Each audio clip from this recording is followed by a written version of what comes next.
ഇത്രയും റീൽസും ഇത്രയും വീഡിയോസ് ചെയ്തുകൊണ്ട് കാണിക്കുന്ന ഞാൻ ഈ ഒരു വിഷയത്തിൽ പ്രതികരിച്ചില്ല എന്നുണ്ടെങ്കിൽ എൻ്റെ ഈ ഒരു പേജ് കൊണ്ട് എൻ്റെ ഒരു കണ്ടന്റ് ക്രിയേഷനോട് എന്താണ് ഉപകാരം, എന്ത് മെസ്സേജാണ് ഞങ്ങൾക്ക് നൽകുന്നത്? ഞാൻ പറഞ്ഞു വരുന്നത് ഡൽഹിയിൽ നടക്കുന്ന ജന്തർ മന്ദർ നടക്കുന്ന ആ ഒരു പ്രക്ഷോഭത്തിൽ പങ്കുചേരുകയാണ്. ഞാൻ എൻ്റെ വോയിസിലൂടെ ഞാൻ അവർക്ക് സപ്പോർട്ട് ചെയ്യുകയാണ്. എനിക്ക് ചെയ്യാൻ പറ്റുമെന്ന് വെച്ചാൽ ഒരു വീഡിയോ ചെയ്യാം, മാക്സിമം അവരെ സപ്പോർട്ട് ചെയ്തുകൊണ്ട് ഒരു വീഡിയോ ചെയ്യാമെന്നുള്ളത്. ഇവരൊക്കെ ഭീകരവാദികളല്ല.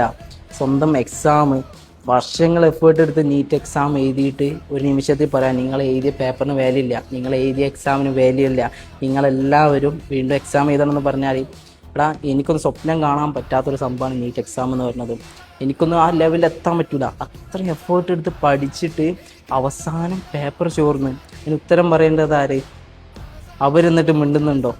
എനിക്ക് പറയാനുള്ളത്, ഇതിൻ്റെ പേരിൽ ഒരുപാട് പേര് മരണപ്പെട്ട്. നിങ്ങൾ മനസ്സിലാക്കേണ്ട, ഒരുപാട് കുത്തും ചോരയും തല പൊട്ടിയിട്ടും ഇന്നും അസുഖം പിടിച്ചിട്ട് കയ്യും കാലൊക്കെ ഒടിഞ്ഞിട്ട് ആ ഒരു ചോര ഉണങ്ങാണ്ട് ഇന്നും സമരം ചെയ്തുകൊണ്ടിരിക്കുകയാണ് അവർ. വിദ്യാർത്ഥികളാണ്, എല്ലാവരും രാജ്യദ്രോഹികളല്ല.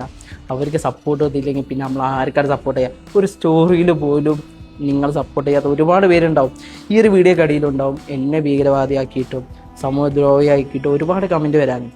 ഞാനെല്ലാം അംഗീകരിക്കുന്നു. പക്ഷേ എൻ്റെ വോയിസിലൂടെ ഞാൻ അവർക്ക് സപ്പോർട്ട് ചെയ്യാണ്. ഡൽഹിയിൽ സമരം ചെയ്യുന്ന ആ വിദ്യാർത്ഥികൾക്ക് സപ്പോർട്ട് ചെയ്യാണ്. കാരണം അവർ ഭീകരവാദികളല്ല എന്ന് എനിക്ക് ഉറപ്പുള്ളതുകൊണ്ട്.